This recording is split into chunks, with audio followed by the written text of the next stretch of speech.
गर्मी की छुट्टियों में गांव की जॉइंट फैमिली में शादी। लेकिन पापा मुझे गांव नहीं जाना, वहाँ बिल्कुल भी मजा नहीं आएगा और इतनी गर्मी भी हो रही है। तुम्हें याद नहीं कि गांव में तुम्हारी बुआ की शादी है? अब तुम क्या अपनी बुआ की शादी में नहीं जाना चाहते? पता है वहाँ ढेर सारी मिठाइयाँ और खाने पीने की चीज होंगी, तुम्हें बहुत मजा आएगा वहाँ पर। लेकिन मैं वहाँ पर एक ही शर्त पर जाऊंगा, जब मेरे सारे कजिन शादी में आएंगे। बेटा तुम्हारे कजिन तो शादी में पहुँच भी गए हैं, एक हम ही हैं जो अभी तक नहीं गए। चलो अब जल्दी से मेरे साथ चलो और अपनी पैकिंग करवाने में मदद करो। सेजल, और कितना टाइम लगेगा? 5 बजे की ट्रेन है और 3:30 तो हमें घर में ही हो गए। 4:30 तक हमें स्टेशन तक पहुंचना पड़ेगा। अगर ट्रेन निकल गई तो फिर बहुत मुश्किल हो जाएगी। ऐसे कैसे ट्रेन निकल जाएगी? हम समय पर पहुंच जाएंगे। आप तो जानते कि मेरी छोटी बहन की शादी है, माँ ने मुझे कितना सारा सामान लाने को कहा है। अब पैकिंग करने में थोड़ा सा तो समय लगेगा ना, बस 10 मिनट दे दीजिए आप मुझे।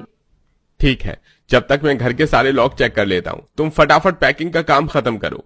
अरे भाई साहब, जरा ढंग से लगाइए गेंदे के फूल। ये क्या, आप तो एक एक लड़ी लगा रहे हैं। अरे मेरी बेटी की शादी है, अब किसी भी चीज में कोई कमी नहीं रहनी चाहिए। और तुम ममता, कब से तुम्हें ढूंढ रहा हूँ, कहाँ चली गई थी सुबह से?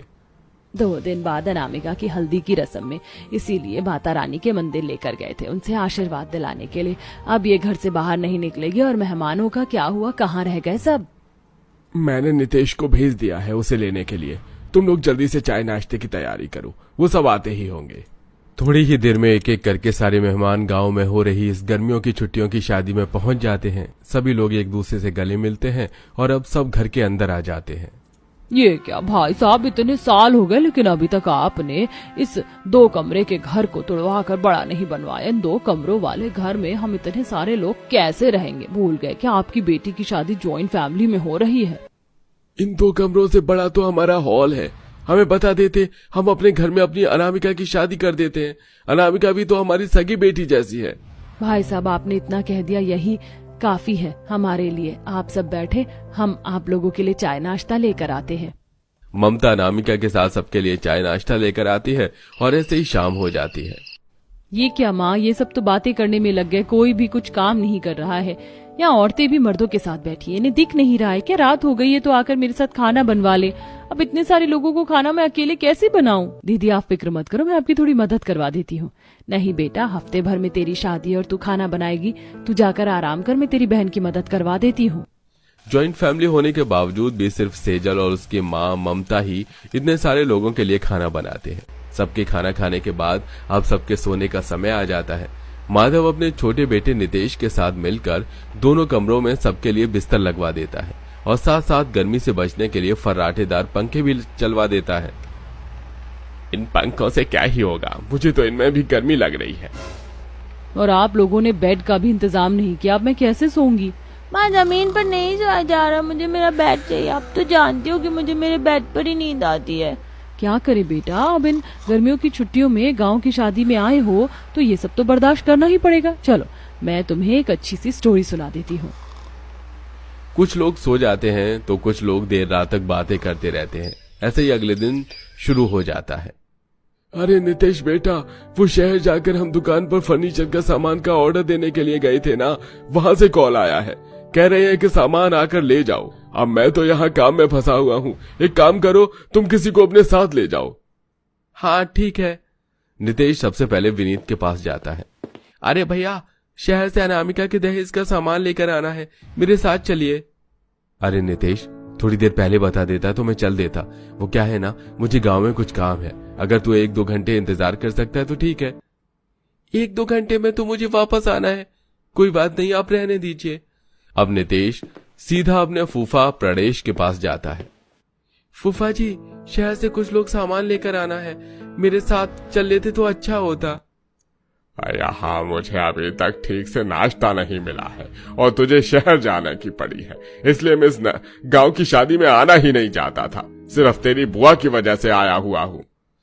नितेश के फूफा उसे ज्ञान देने लगते हैं, जिससे परेशान होकर अब बेचारा नितेश खुद अकेले शहर जाकर सारा सामान लेकर आता है। कहने को इन गर्मियों की छुट्टियों में अनामिका की एक जॉइंट फैमिली में शादी हो रही थी, लेकिन इस जॉइंट फैमिली का कोई फायदा नहीं था। कोई भी घर के किसी भी काम में किसी की भी मदद नहीं कर रहा था। ऐसे ही 2 दिन गुजरते हैं और आज अनामिका की हल्दी होती है। चलो मेरी बहन की हल्दी तो तैयार हो गई, अब जल्दी से इसे ले जाकर रख देती हूँ। सेजल हल्दी का बर्तन ले जा रही होती है कि तभी उसकी टक्कर आरती से होती है। इस टक्कर में सारी हल्दी आरती की साड़ी पर गिर जाती है। तुम थोड़ा देखकर नहीं चल सकती थी क्या? सारी हल्दी बर्बाद कर दी तुमने। मेरी साड़ी बर्बाद हुई, उसका क्या? जानती हो कितनी महंगी साड़ी है। जॉइंट फैमिली होने की वजह से आए दिन इन लोगों में किसी न किसी चीज की लड़ाई हुआ करती थी। सेजल ज्यादा बहस नहीं करती है, अब वापस जल्दी हल्दी बनाने लगती है। हल्दी की रस्म के बाद आज अनामिका की मेहंदी की रस्म थी।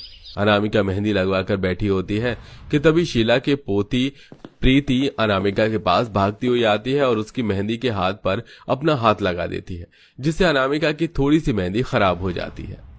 ये तुमने क्या किया? पागल हो तुम, मेरी सारी मेहंदी खराब कर दी। तेरी हिम्मत कैसे हुई मेरी पोती पर चिल्लाने की? थोड़ी मेहंदी तो खराब हुई है, दोबारा लगवा ले। मेरी पोती पर गुस्सा मत करना, चली जाऊंगी मैं शादी छोड़कर। अनामिका बड़ी मुश्किल से अपने गुस्से पर काबू रख पाती है। अनामिका की मेहंदी की रस्म के बाद अब संगीत की रस्म थी। सभी औरतें और बच्चे अपने मनपसंद गानों पर डांस कर रहे थे कि तभी वहां प्रणेश आता है। इन औरतों को जरा भी लाज शर्म नहीं है, कैसे खुले में नाच रही हैं। ये भी नहीं देख रही हैं कि गांव है, आते जाते लोग देख रहे हैं। अनामिका की शादी को मुश्किल से अब 2 दिन रह जाते हैं। गांव होने की वजह से अक्सर लाइट जाने लगी थी, जिससे परेशान होकर अब माधव थोड़े पैसे और खर्च करके एक जनरेटर लगवा देता है, तो वहीं शादी के लिए घर के बाहर टेंट लगवाते हैं। गलती हो गई जो हम इन गर्मियों की छुट्टियों में इस गांव की शादी में आ गए। एक तो इतनी गर्मी, ऊपर से लाइट भी नहीं है और आप शादी भी बाहर करवा रहे हैं टेंट में। आप लोगों से हॉल नहीं बुक किया गया? ये गांव है ना कि तुम लोगों की दिल्ली मुंबई जो शादी है बैंक्वेट हॉल में हो। गांव में इस तरह की शादी होती है, इतना भी नहीं पता। माधव की मुश्किल से 1-2 लोग ही मदद कर रहे थे। घर के छोटे बड़े सारे काम परिवार के लोगों को ही संभालने पड़ रहे थे। वहीं जॉइंट फैमिली के सारे सदस्य तो बस पूरा दिन खाते पीते और किसी गाय भैंस की तरह एक जगह पड़कर आराम करते। ऐसे समय गुजरता है और आज शादी का दिन होता है। सुबह सुबह ही गांव में लाइट चली जाती है और जब जनरेटर चालू करने की बारी आती है तो सब देखते हैं कि जनरेटर चल ही नहीं रहा। लो, सिर्फ यही परेशानी रह गई थी, अब ये जनरेटर भी खराब हो गया। अरे गलती करी हमने इन गर्मियों की छुट्टियों में गांव में आकर, वो भी शादी में। पूरा दिन पसीने से लथपथ रहो, जरा भी चैन नहीं है यहाँ तो मुझे। मैं भी काफी परेशान हो गया हूँ। अरे शादी का घर है, सारा इंतजाम पहले से करके चलना होता है। जनरेटर का तेल खत्म हो गया, अब कब आएगा तेल? आज ही शादी है। अरे हमारा नहीं तो कम से कम अपने बारातियों का तो सोच लेते। सभी लोग बिना सोचे समझे शादी वाले परिवार पर चिल्लाने लगते हैं और अब ये सब माधव से बिल्कुल भी बर्दाश्त नहीं होता। अरे बस भी करिए आप लोग, कब से सुन रहा हूँ। आप हैं कि सुनाई जा रहे हैं? अब मैं एक शब्द और नहीं सुनूंगा। अरे आप लोगों ने शादी में आकर किया ही क्या है? घर के खाने नाश्ते से लेकर सबके सोने का इंतजाम हमने किया है। मेरी बेटी अकेले इतने लोगों को खाना बनाती है, मेरी पत्नी सबके कपड़े धोती है, घर का सारा काम करती है और शादी की तैयारी भी मेरी बेटी, छोटा बेटा और पत्नी मिलकर भी कर रहे हैं। आप लोगों ने जरा भी मदद नहीं करी हमारी। क्या कह रहे हैं? शांत हो जाइए, ये सभी मेहमान हैं हमारे, इनसे इस तरीके से बात मत कीजिए। सही कह रहा हूँ ममता, किसी ने भी नहीं कहा कि जनरेटर में तेल खत्म हो गया है तो हम जाकर ले आते हैं। आप जब तक और तैयारी कर लीजिए, सबको बस बैठे बैठे हर चीज चाहिए। बाबा आप बिल्कुल ठीक कह रहे हैं, ये लोग सिर्फ एक जगह पड़े रहते हैं, घर में किसी भी काम को हाथ नहीं लगाते।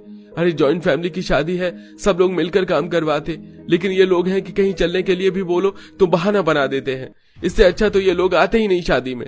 माधव और नितेश की बात से सभी को काफी ज्यादा दुख होता है और उन्हें अपनी गलती का भी एहसास होता है, जिसके बाद अब घर के सभी मेहमान घर के कामों में लग जाते हैं।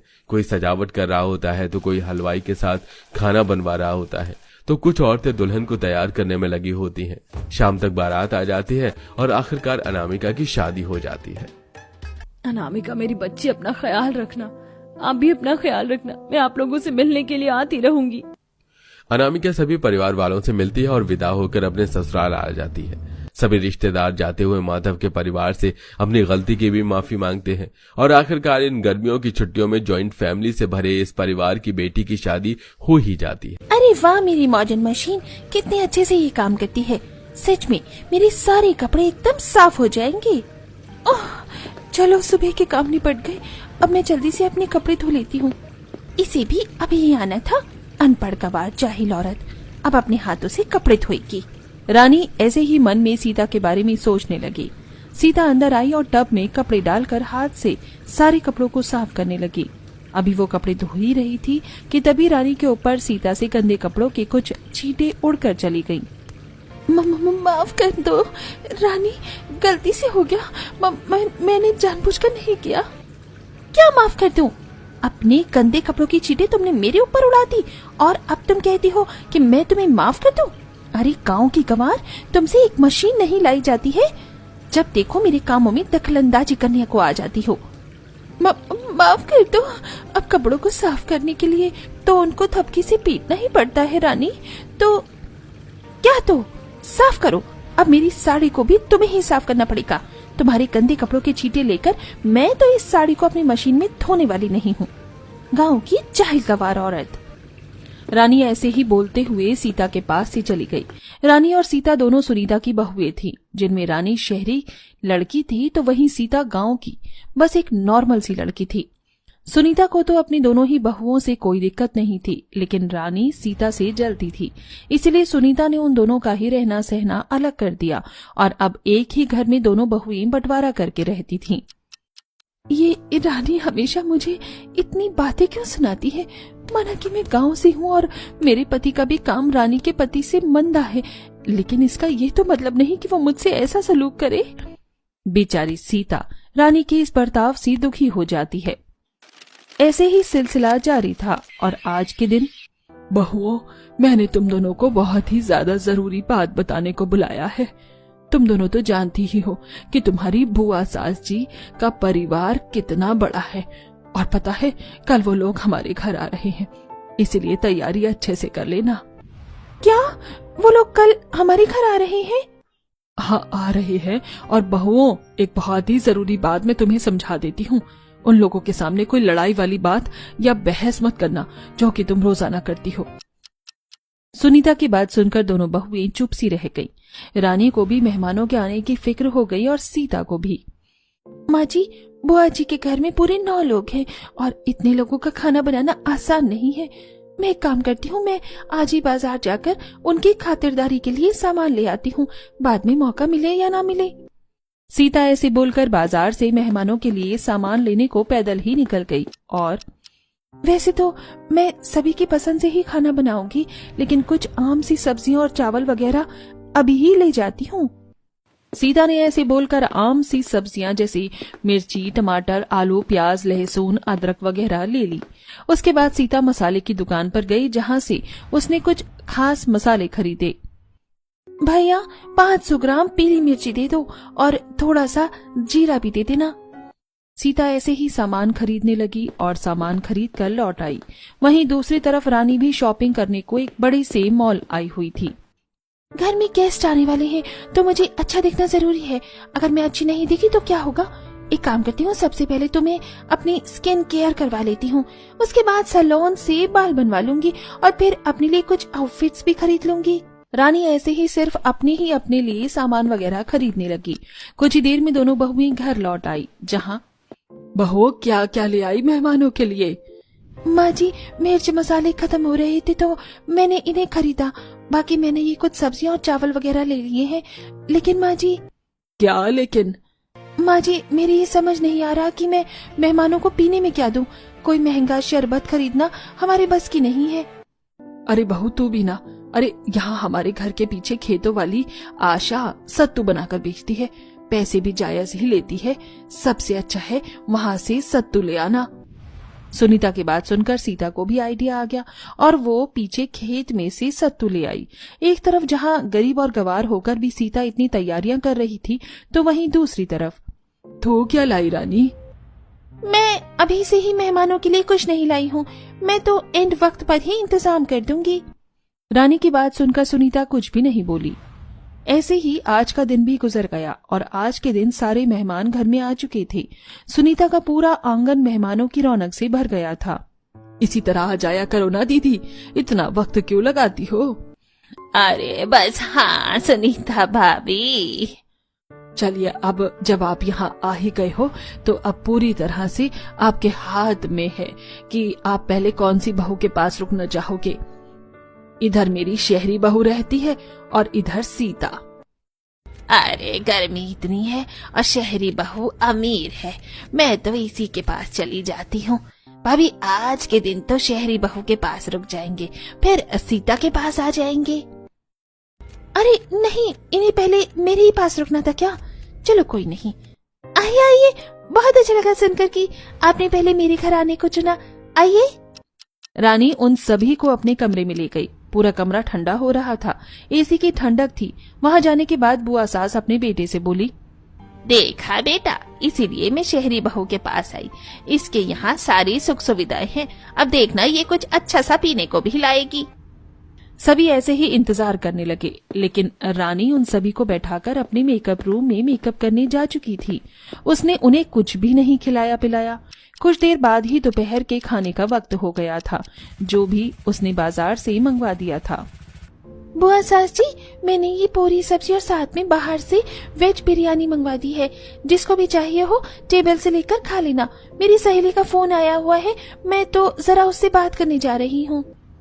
रानी ने ऐसे ही किसी पर भी ध्यान नहीं दिया और किसी को भी अच्छे से कुछ भी ना ही खिलाया ना ही पिलाया। उसकी इतनी बुरी खातिरदारी को देख मेहमान खुद ही उसके कमरे से वापस आ गए और आकर हॉल में बैठ गए। उन्हें ऐसे बैठे देखकर सीता, अरे आप लोग यहाँ गर्मी में हॉल में क्यों बैठे हुए हैं? यहाँ का तो पंखा भी कितना धीरे चलता है। आइए आप मेरे कमरे में आ जाइए, मैं आप सभी के बैठने का जुगाड़ करती हूँ। सीता जल्दी से अपने कमरे में गई और उसने बेड के पास भी एक चटाई बिछा दी, जिस पर सभी मेहमान आकर बैठ गए और लेट गए, और वो पंखा चलाकर वहां से चली गई। रानी के पास से तो ये सब लोग हो आए, अब मुझे सबकी खातिरदारी की तैयारी करनी होगी। एक काम करती हूँ, इतने ये लोग आराम कर रहे हैं, इतने मैं सिलबट्टे से मसाले पीसने का काम निपटा लेती हूँ और बाकी जो भी ये लोग बोलेंगे वही बना दूंगी। सीता ऐसे बोलकर हाथ से मसाले कूटने को बैठ गई। कुछ देर बाद सभी जाग गए, जिसके बाद सीता ने सभी से पूछकर उनकी पसंद का खाना बनाना शुरू किया और सभी के लिए प्यार से टेबल पर लगा दिया। आ जाओ भाई, ये देखो मेरी बहू ने कितना कुछ बनाया है। बिरयानी, शाही पनीर, साथ में रसम। अरे वाह, मजा आ गया। ये लो माँ जी, ठंडा ठंडा सत्तू भी है। अरे वाह भाई, सत्तू, बहू तूने तो दिल खुश कर दिया। सभी को गांव वाली बहू की ही तैयारियां पसंद आई। ऐसे ही सभी को रात में सोने के टाइम गवार बहू ने पड़ोस से टेबल फैन मांगा और छत पर मच्छरदानी लगाकर सभी के लिए बिस्तर लगा दिया, जिससे सभी को गर्मी में अच्छी नींद आई। अगली सुबह नाश्ता करने के बाद सभी लोग वापस से घर को जाने लगे। दोनों बहुएं और सास दरवाजे पर ही थीं। फिर जरूर आना दीदी, इतना वक्त ना लगाना। हाँ हाँ जरूर, क्यों नहीं। अच्छा चलते हैं। ये ले बहू, तू ये रख। अरे नहीं नहीं बुआ जी, रख ले, मैं अपनी खुशी से दे रही हूँ। वैसे सीता भाभी, आपने खाना बहुत ही अच्छा बनाकर खिलाया, सच में दिल खुश हो गया। ये लीजिए, मेरी तरफ से भी रख लीजिए। सीता को इसी तरह सभी ने कुछ न कुछ दिया, जिसके बाद वो लोग चले गए। रानी बस सीता का मुंह तक रही थी कि तभी सुनीता बोली, बहू तू कैसे खाली हाथ रह गई? दोपहर के वक्त तो बुआ सास तेरी ही तरफ को रुकी थी, तो अब क्या हो गया? तुझे उन्होंने कुछ भी क्यों नहीं दिया? वो माँ जी, वो बहू, जब घर में मेहमान आए ना तो उनकी अच्छे से खातिरदारी करनी चाहिए, ये नहीं कि उनसे मुंह बिगाड़ो। मेहमान भगवान का रूप होते हैं। अगर किसी से भी अपनी इज्जत करवाना चाहती हो ना, तो पहले घर आए हुए मेहमानों की इज्जत करना सीख। सुनीता की बात पर रानी की नजरें बस शर्म से झुक गईं। अब उसे एहसास हो रहा था कि उसकी अमीरी और उसका शहरी होना उसके किसी काम नहीं आया था। ये थी उसकी आदत जो किसी को भी अच्छी नहीं लगी। अब वो समझ गई थी, जो दिल का अमीर होता है वही असली अमीर है। आज की घटना के बाद उसने कभी सीता से कोई बैर नहीं रखा और अब सब कुछ ठीक हो चुका था।